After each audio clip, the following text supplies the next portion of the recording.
ውድ ቤተሰቦቼ ተመልሼ መጥቻለሁ። ተመልሼ ስመጣ እንግዲህ ዛሬ ውሽሚት ተመርምራ እና ትክክለኛ እርጉዝ ነኝ ብላለች። እንግዲህ በጣም ደስ ብሎኛል አላለችም? በጣም ደስ ብሏታል። በጣም ፈገግ ብላለች። አቤላም እንዲሁ በጣም ደስ ብሎታል። ሁላቸውም ሳቅ በሳቅ ሆነዋል ማለት ነው።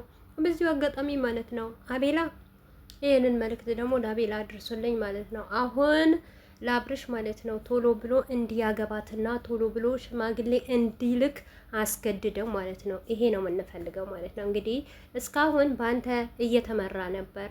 አሁንም ደግሞ ልጅቷ እንደዚህ ነገር ነውር ነው እና ገመናዋ ለመሸፈን ደግሞ ቶሎ ብሎ አብርሽ ሽምግልና ይላክ። ከዛም በኋላ ደግሞ አብረው ይጋቡ ማለት ነው። እንደዛ ሲሆን ደግሞ ለነዛ ፍየሎች ግን ወጪ ይበዛባቸዋል። እውነት ለሰርግ ወጪ፣ ስትወዱ ወጪ ብቻ ይሁን እነሱ ይውጡበትን ያገባኛል። ብቻ ሽምግልና ይላክላት አደራ ማለት ነው። አሰላሙ አለይኩም ወራህመቱላሂ ወበረካቱ። ውድ ቤተሰቦቼ ሰላም ሰላም ብያለሁ። በያላችሁበት ሰላማችሁ በዘዘት ተረፍረፍ ይበልልኝ። ይህንን ቪዲዮ ከወደዳችሁ ላይክ፣ ሼር፣ ሰብስክራይብ እያደረጋችሁ ቤተሰቡ ነው። ብቻ ሩታ ሀብቴ ሰላም ትሆንልኝ። ሌሎቻችሁ ደግሞ የራሳችሁ ጉዳይ ነው ማለት ነው። አይደንቀኝም አይሞቀኝም ስለእናንተ ማለት ነው። ነገር ግን ዛሬ የታዘብኩት ነገር ምን አለ መሰላችሁ? ሁልሽም ማለት ነው እያንዳንድሽ የትኛውም ሙስሊሙ ሙኝ ክርስቲያንም ሙኝ ማናችሁም ማለት ነው እና ልጅ ጸጋ ነው ልጅ ጸጋ ነው ልጅ ጸጋ ነው ልጅ ጸጋ ያደረገው እንዴት ነው? በዝሙት መውለድ ፍቅረኛም በደንብ ፍቅረኛ ማሞች ሳይሆኑ ባለትዳር ወንድ እያለ እዛ ጋር ልጁ የወለደው ልጅ 1 አመት 2 አመት ሳይሞላው እያዩ ያንን ነገር መጨማላለቅ ማለት ይሄ ጥሩ ነው? እውነት ምድር አሽቃባጭ ሁላ ማለት ነው። በተለይ ኮመንታተሮች ማለት ነው። የትኛው እምነት ነው ልጅ ጸጋ ያለው ማለት ነው? ልጅ ኦኬ ጸጋ እኮ ነው። ጸጋ ሲሆን በትክክለኛ መንገድ ሲወለድ፣ በትክክለኛ መንገድ ሲረገዝ፣ በትክክለኛ መንገድ ወልዶ ያንን ልጅ ዋጋ መክፈል፣ በስነ ስርዓት ማሳደግ ነው እንጂ ከሄደች ከመጣች ጋር ተጋድሞ ልጅ ማስወለድ ይሄ ልጅ ጸጋ ነው ትላላችሁ እናንተ? አላህን አትፈሩም? እንደው ወላሂ አላህን ፍሩ። አንዳንዴ ስታሽቀብ ይሄ ዝሙት ነው፣ የዝሙት ልጅ ነው። ይቅርታ አድርጉልኝና ማለት ነው። የምንም ልጅ ጸጋ አይደለም። የሄርሜላ ልጅ የዝሙት ልጅ ነው፣ እመኑኝና ማለት ነው።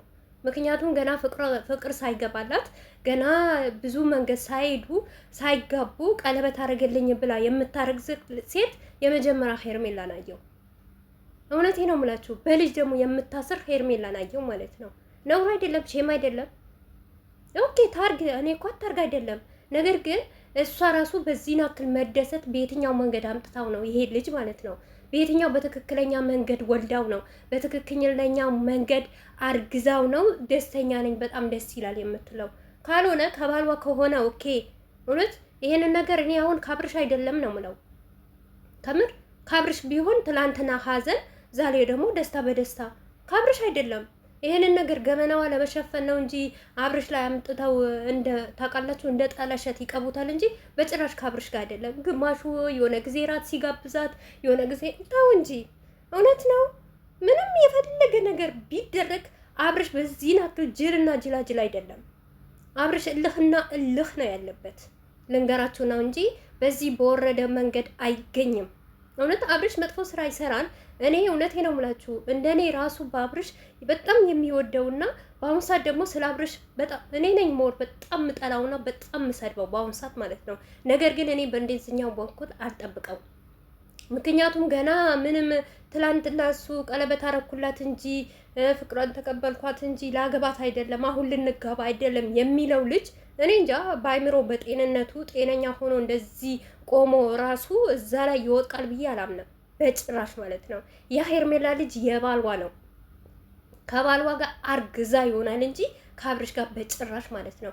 ከአብርሽ ጋር ከሆነ ራሱ የዝሙት ልጅ ነው እንጂ የትክክለኛው ልጅ አይደለም። የፈለገ ከአሁን ወዲህ ሽማግሌ እንኳን ቢልክ ቢያገባት የዝሙት ልጅ ነው፣ እመኑኝና ማለት ነው። ግን እንደዚህ ማለት አልነበረብኝም። ነገር ግን አንዳንድ ሰዎች አላችሁ ልጅ ጸጋ ነው እንኳን ደስ አለሽ የምትሉ ሰዎች ማለት ነው። በትክክለኛ መንገድ ሲመጣ እኮ ነው ልጅ ጸጋ ማለት ነው። ነገር ግን ዝሙትን እየተስፋፋ በዝሙት እየወለዳችሁ በቃ ፍቅረኛ ማሞች ነው ቀለበት አድርጓል እየተባለ የሴቴን ሕይወት እያበላሻችሁ ለሚመጣ ልጅ ራሱ ዋጋ አለመክፈል፣ አንዷን አስረግዞ አስወልዶ ሌላዋን ደግሞ አስረግዞ እንደዛ ይሄ ይሄ ትክክል ነው? ይሄ ባህላችን ነው? ይሄ የሀገራችን ያለ ነው? እናንተ በተለይ ደግሞ ባለ ኮመንታተሮች ማለት ነው። እኛ እኮ ብርቃችን አይደለም። ከምሬ ነው። እኔ ወላሂ ነው የምላችሁ በአሁን ሰዓት የሄርሜላና የአብርሽ ነገር ብርቄም አይሆንብኝም። ለምን? አንደኛ ነገር የውሸት ጥግ አለባቸው። ሁለተኛ ነገር ደግሞ ሴት ልጅ ለመስበርና በቃ የሆነ ብርቱ ሆና ጠንክራ ማንነቷን የምታሳይ ሩታ ሊሰብሩ ይሞክራሉ። ለምንም መንገድ እኔ አይደንቀኝም፣ አይሞቀኝም። እውነት በፊት ነበረ በጣም የምናደደው። ለምን እንደዚህ ያደርጋል ሩታ ለምን ይጎዳታል ነበረ ምለው። ነገር ግን ሩታ በአሁኑ ሰዓት በጣም ጀግና ሆናለች። ከምንም በላይ ራሷ ሆና እያሳየች ነው። እየመረቻቸው ነው እንጂ አይመሯትም። አሁንም ይሄው ሌላ ምን አለች ትላላችሁ? ሩታ ራሷ አሁን ኦዲንስ ከሩታ ጋር ነው። ነገር ግን የሆነ ነገር አርጎ አብርሽ ወይም ደግሞ ሄርሜላ የሆነ ነገር አርጋ በኦዲንስ ዘንድ እንድትጣላ ካላረጉ ማለት ነው። ምክንያቱም ያሳክካቸዋል። ሩታ ጥሩ ነገር ይዛ ስትመጣ ወይም ደግሞ ኦዲንስ ወደ እሷ ጋር ሲገለበጥ አብርሽም ያሳክከዋል፣ ሄርሜላም ያሳክካታል ማለት ነው። እና ምን ለማለት ፈልጌ ነው፣ እባካችሁ ማለት ነው በየእምነታችሁ እምነት ይኖላችሁ፣ ዲንም ያላችሁ በዲናችሁ ተጽናኑ። በዲናችሁ ምንድን ነው ብላችሁ አርሙ። ብቻ ኮሜንት ተመቸኝ፣ በቃ ዩቱብ ነው እንደፈለግኩ ኮሜንት አለው እንደፈለግኩ የራሱ ጉዳይ ነው ምናምን የምትሉ ሰዎች እውነት መጨረሻ ለእናንተም ጥሩ አይደለም። በተለይ ደግሞ የምትምሉ ሰዎች በጣም ደስ ብሎናል፣ ወላሂ እንደዚህ ነው ጥሩ ነው ልጸጋ ነው የምትሉ አላህ በእንደዚህ አይነት መንገድ ልጸጋ ነው አላለም። አንድ ሴት ኒካ ሳይኖራት ሳታገባ የ80 ሚስቱ ሳትሆን ልጅ ጸጋ ነው አይባልም። ይሄ ልጅ ምን እንደሚባል እራሳችሁ ታውቁታላችሁ ማለት ነው። እና ለዚህ ሁሉ አንዳንዴ የፈለጋችሁ ነገር ብትወዱም የፈለጋቸውን አክል ብታደንቋት ሄርሜላ እውነት ከአብርሽ ካረገዘች ይሄ ልጅ በዝሙትና በዛ ላይ ደግሞ በሩታ ላይ ከሩታ ጋር እያለ ራሱ እየማገጣባትና እያሾፈባት መሆን እንዳለበት በደንብ አድርጋችሁ ወቁ። ነገ ሩታ ያሳለፈችውን ሩታ የደረሰባትን በደል እና ሄርሜላ ጋር ካልደረሰ ደግሞ ምን አለች ትላላችሁ? ምን አለች ትላላችሁ? ይሄንን ነገር ተፈልጎ አብርሽ ፈልጎት ወዶት አይደለም፣ ወይም የሆነ ነገር ተደርጎ ነው እንጂ በቁመናው አብርሽ እኔ ወንድ ነው ብዬ አላምንም። እውነት ይሄንን ነገር እሱ አይምሮ እያየ ፈልጎት እንዴ? እናንተ እንዴት ነው አንድ ሴት እኔ ለመናገር ራሱ አፍራለሁ። እዛ ላይ ስተኛ በቃ ሴት ያንን ነገር ካረገች ማርገዟ ማወቅ አለባት አይደል? ህፃን ልጅ አይደለችም መቼ ሄርሜላ። ወይም ደግሞ አብርሽ ሳይፈልገው እሷ ፈልጋው ይሆናል። ገባችሁ አይደል? ስለዚህ ባካችሁ አንዳንዴ ለምታወሩት ነገር ገደብ ይኖራችሁ። ለምትናገሩት የሆነ በቃ ዝሙትን ነገር እያመጣችሁ ጸጋ ነው አትበሉ። ልጅ በልጅነት አትበሉ።